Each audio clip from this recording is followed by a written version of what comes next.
अध्यक्षता में कैबिनेट की बैठक संपन्न हुई। कैबिनेट की बैठक की शुरुआत हो उसके पहले माननीय मुख्यमंत्री जी ने मध्य प्रदेश की वित्तीय स्थिति के बारे में बताया कि हमारे पास वित्तीय स्थिति बहुत अच्छी है हमारी, और सभी माननीय मंत्रियों से उन्होंने निवेदन किया कि अपने अपने विभाग की समीक्षा करें और वे सब कार्य जो बजटेड हैं उसमें पैसे की कमी नहीं है, सब समय सीमा के अंदर काम पूरा हो, इसके लिए अपने अपने विभाग की जितने भी आपके बजटेड कार्य हैं उसकी समीक्षा करें। और इसलिए मुझे प्रसन्नता है कि बहुत ऐसा छप रहा था कि राज्य की वित्तीय स्थिति खराब है। मैं मीडिया के बंधुओं से विशेषकर कहना चाहता हूं कि मध्य प्रदेश सरकार की वित्तीय स्थिति बहुत अच्छी है। हमारे पास सभी योजनाओं के लिए पर्याप्त पैसा है। आज माननीय मुख्यमंत्री जी की एक बहुत ही महत्वाकांक्षी योजना पीएम श्री पर्यटन वायु सेवा, जितने भी पर्यटक स्थान हैं वहां जाने के लिए हवाई जहाज के माध्यम से पर्यटक अगर जाना चाहे तो जा सकेंगे। आज उसकी शुरुआत हो रही है पीएम श्री पर्यटन वायुसेना की। दूसरी ही एक पीएम श्री धार्मिक पर्यटन हेली सेवा है, ये हेलीकॉप्टर के द्वारा की जाएगी। अभी सबसे पहले इंदौर इसका केंद्र होगा और महाकाल और ओंकारेश्वर एक सर्किट बनेगा पूरा, और उसकी भी शुरुआत आज से हो रही है। ये इसकी आवश्यकता के अनुसार दूसरे पर्यटक स्थल पर और दूसरे धार्मिक स्थलों पर भी इसका विस्तार किया जा सकेगा।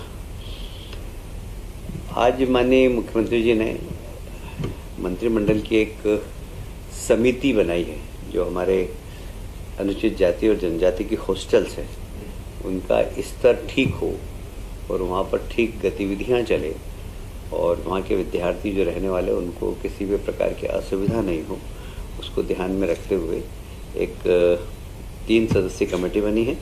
विजय शाह जी उस कमेटी के अध्यक्ष हैं, निर्मला भूरिया जी और दिलीप अहिरवार जी, तीनों मंत्री अपने सुझाव देंगे और अनुसूचित जाति और जनजाति के जितने भी हॉस्टल्स हैं उसमें अच्छी सुविधा हो, वहाँ के विद्यार्थियों को अच्छा वातावरण मिले, इसके लिए ये कमेटी अध्ययन करके और सुझाव देगी।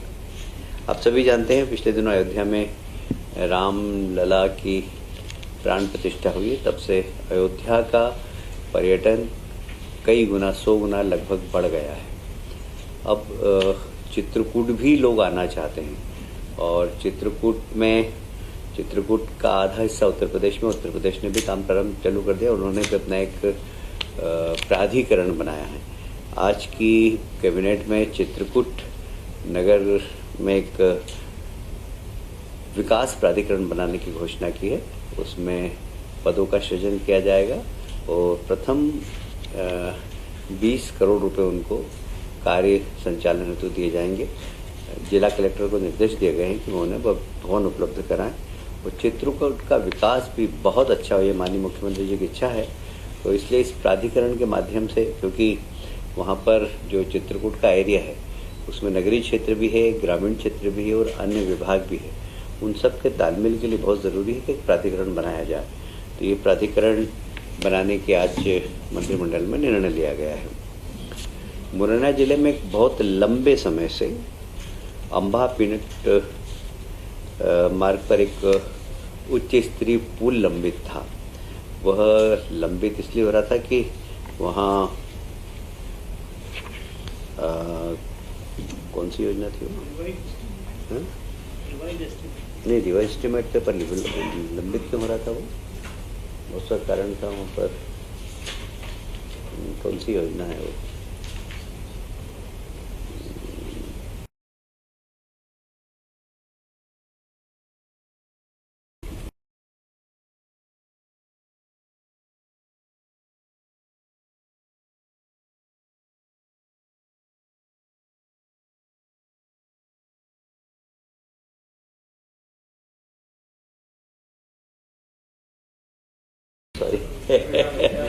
घड़ियाल नाम याद नहीं आया मुझे।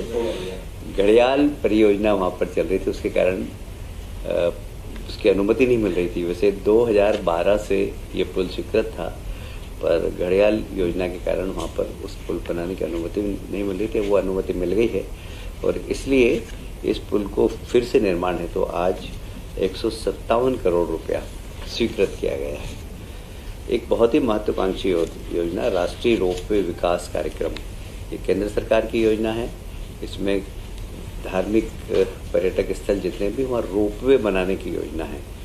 ये योजना में राज्य सरकार और केंद्र सरकार दोनों के सहयोग से, वैसे तो ये योजना बीओटी प्रोसेस से होगी, पर इसमें रोड बनाना, उसमें वहाँ पर अन्य सुविधाएं उपलब्ध कराना, ये राज्य शासन की जवाबदारी है। और इसलिए ये रोपवे का मध्य प्रदेश में 3-4 स्थान हमने अभी चिन्हित किए हैं, जैसे railway station Mahakal, railway station से महाकाल मंदिर उज्जैन, ये एक बहुत ही रोपवे, ये बहुत महत्वपूर्ण, अब इस सिंहस्थ को ध्यान में रखते हुए इस पर जल्दी से काम किया जाएगा। उसी प्रकार टिक्टोरिया माता मंदिर सागर से फनीकुलर, एम्पायर स्टेडियम से गुरुद्वारा वाया रामपुर चौक एवेन्यू मालिया जबलपुर में इसकी योजना है। ऐसे ही सिविक सेंटर बलदेव बाग वाया मालवी चौक लाडौन बफौरा जबलपुर में, ये भी रोपवे के लिए अभी चिन्हित किया गया है। माननीय गडकरी जी जब जबलपुर आए थे, उन्होंने इस रोपवे की घोषणा भी की थी और इस पे आज कैबिनेट ने अपनी स्वीकृति प्रदान की।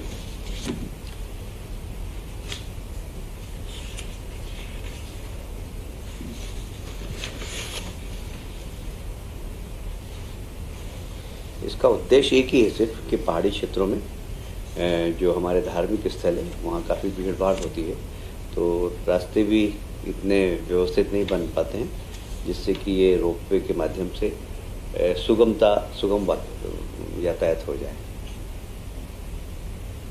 एक प्रधानमंत्री जी की जो ट्राइबल इलाके के अंदर समग्र विकास हो, तो उसमें पिछली बार भी हमने एक विषय को हमने कैबिनेट में पास किया था। इस बार फिर से वहाँ प्रत्येक ट्राइबल क्षेत्र के दूरस्थ इलाके तक भी सड़क का निर्माण केंद्र सरकार ने प्रति किलोमीटर 1 करोड़ रुपया निर्धारित किया है। और यदि इससे अतिरिक्त भी कुछ स्थानों पर राशि लगेगी तो उसको राज्य शासन देगी। यह वे सब ट्राइबल इलाके जो दूरस्थ इलाके के अंदर हैं, ये प्रधानमंत्री जी की बहुत महत्वाकांक्षी योजना है। इसमें राज्य सरकार ने निर्णय लिया है कि केंद्र सरकार के द्वारा मिलने वाली राशि के अतिरिक्त जितनी भी राशि लगेगी वह राज्य सरकार उसका वहन करेगी।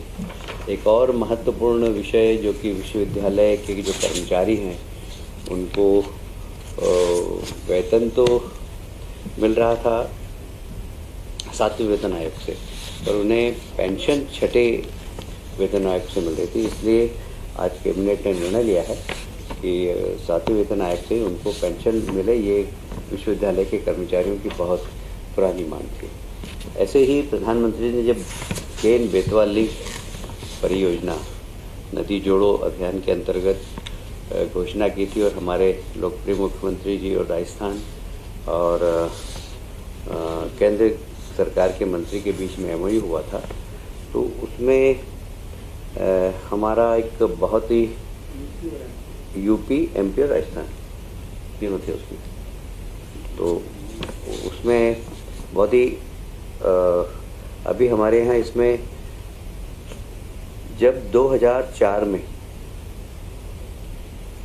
भारतीय जनता पार्टी ने सरकार बनाई, उस वक्त मध्य प्रदेश की सिंचाई क्षमता मात्र 7 लाख हेक्टर थी। आज लगभग 45 लाख हेक्टर से ज़्यादा है। इस योजना के माध्यम से 6,57,364 हेक्टर, मैं फिर से रिपीट करता हूँ, 6,57,364 हेक्टर सिंचाई इसमें सिंचित होगी। और इस योजना से बुंदेलखंड क्षेत्र के छतरपुर, टीकमगढ़, निवाड़ी, पन्ना, दमोह, सागर, दतिया एवं बेतवा बेसिन के और वैसे ही विदिशा, शिवपुरी, रायसेन जिले के सूखा क्षेत्र को सिंचित करने का काम होगा। ये बहुत ही, और इसकी आबादी प्रभावित होगी, लगभग 44 लाख आबादी प्रभावित होगी।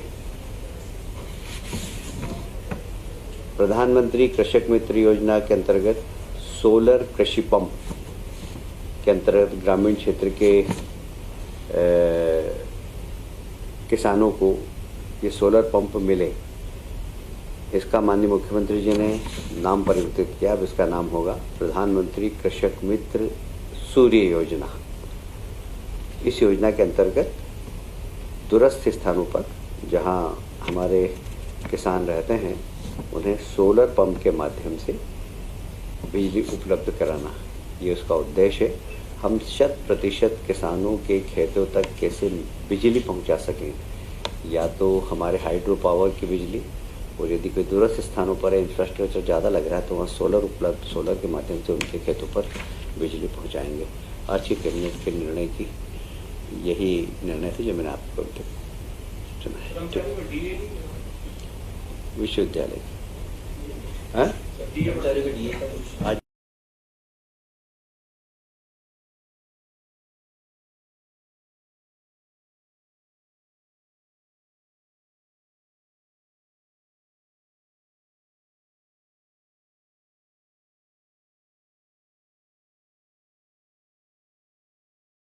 स्टेट हैंगर से 2 ग्रुप जाएगा मंत्रियों का। एक ग्रुप जाएगा ग्वालियर, दूसरा ग्रुप जाएगा ओंकारेश्वर और उज्जैन। ओंकारेश्वर और उज्जैन हेलीकॉप्टर से हम लोग जाएंगे, और ग्वालियर और जबलपुर जो ग्रुप जाएगा वो विमान से जाएंगे। ये दोनों पर्यटन को बढ़ावा देने के लिए है, और अभी प्रयोग हम 2-3 जिलों से कर रहे हैं, पर जैसे जैसे डिमांड आएगी इस पर्यटन को बढ़ाने के लिए ये हेली सुविधा और विमान सुविधा हम बढ़ा देंगे।